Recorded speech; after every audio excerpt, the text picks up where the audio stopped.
videos of the 54, and since it's at my house and Mr. Brian from Grinder TV is not here to film, maybe I'll just do these live videos.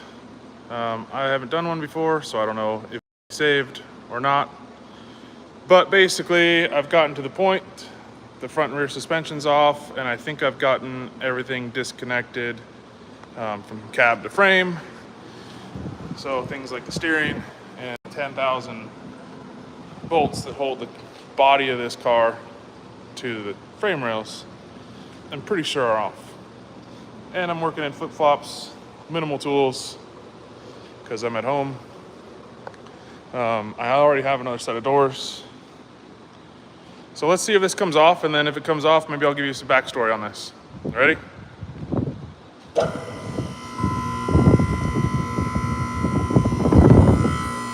like it's working.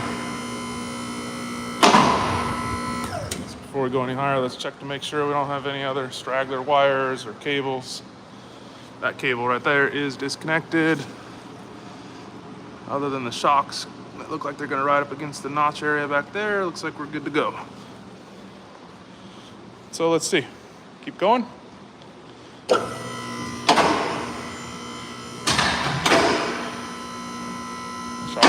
Shocks made it.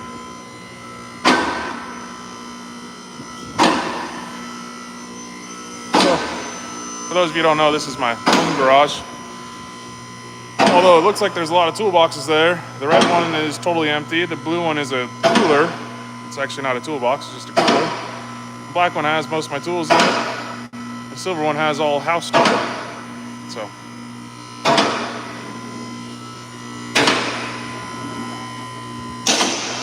See all the boxes I got there from Jimenez.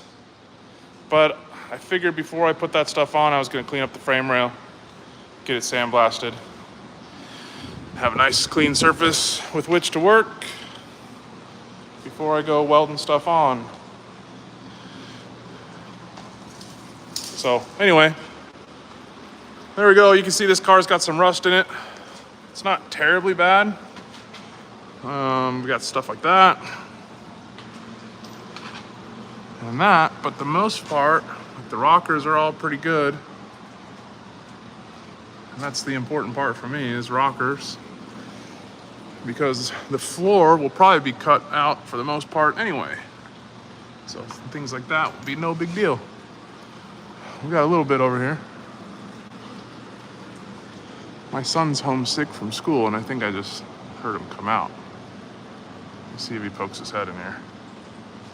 But obviously all this trunk floor will go away. Spare tire indentation, or whatever you want to call that, bucket, that'll go away. There he is. You want to say hi, Miles? No? Okay.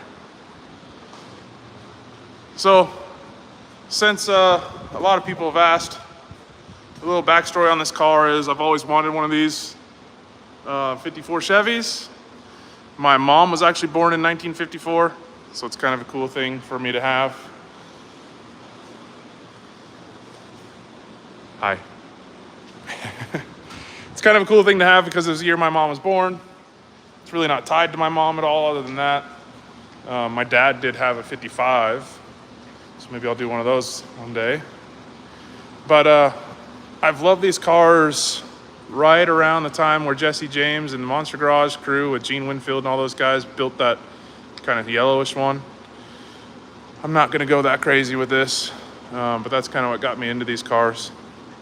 So I have probably owned this car, man, I don't know. I've carted this car around for at least 2 houses, and I was in the last house for 10 years. So I probably had this car almost 15 years. I just haven't done anything with it because, as everybody probably knows, as soon as I build something, somebody starts asking how much, and then I'm selling it. So I don't really want to sell this car. And this is going to be a long project that my boys can help out with. And I have my huge swamp cooler here. Thanks, Todd. He gave us this for the chickens, but I ended up putting it in here. There's my Factory 5. That thing's going to Barrett Jackson, January, Scottsdale. Anybody wants it? 600 plus horsepower to the wheel with a 5.7 LS and a big Pro Charger. Anyway, back to the car. I'm rambling. Plans for this, like I say, get this thing sandblasted, get all those Jimenez parts on it, get the rear cut out so the wheels and tires can go down. Let me show you the wheels and tires I'm going to use, or the wheels at least. So Brandon, who we've built a couple vehicles for, I got him a set of US mags for his white 48. And he originally had these wheels on them, on the truck. But I didn't like how they fit with the truck. He was nice enough to give me these or trade me these for the new US mags. So I'm gonna rehoop the rears because these are 12s. So I'm gonna have US mags. Shout out to Chris Plump. Rehoop the front or the rears to a 10-inch wide, so that way I don't have to modify the actual frame rails. And then the fronts are an 8.5. So I'm gonna hope that the offset's good, but that's the first thing I'm gonna check, because if the offset's not good, I'm thinking what I might do is just run the 8.5s in the rear and rehoop the fronts with another set of 8.5s with the correct offset. But we'll see how all that goes. That's still unknown. I won't know that until I put the suspension on, get the body back on, and bolt up the fenders. I do have doors and stuff like that over here since those ones are messed up. I've got a new trunk lid. All the fenders are up over here. Miles is going in the RV. So I do have another set of doors there. The only problem is somebody stripped them. So these will probably go out for sandblast and powder coat before they go back on, and that's kind of how I'm going to treat this project. Is I'm just going to do a little at a time. So my trailer is out in California at Pack Coast getting Rob Lane's chassis powder coated. But when that gets back here, I'll make another trip to sandblast and powder coat, get this thing cleaned up. In the meantime, we can go ahead and get these brackets. These are the old engine mounts. I'm going to get the transmission crossmember pieces off and get all of the, basically the metal pieces on this chassis that we're not going to use, or that I'm not going to use. It's actually just me this time because we're at home. So bump stops will go, little leaf spring perches will go, front and rear. All these lines will go, get it all cleaned up, and then we'll take it out, strip it.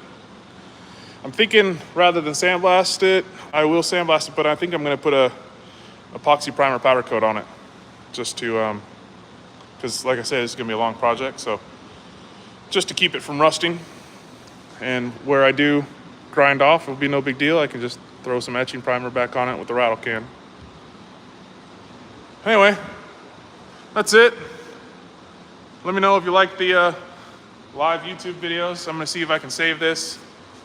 Looks like there was only about 10 people watching while it was live, but almost all of them gave me a thumbs up, so cool. 8.5 minute video. See you later.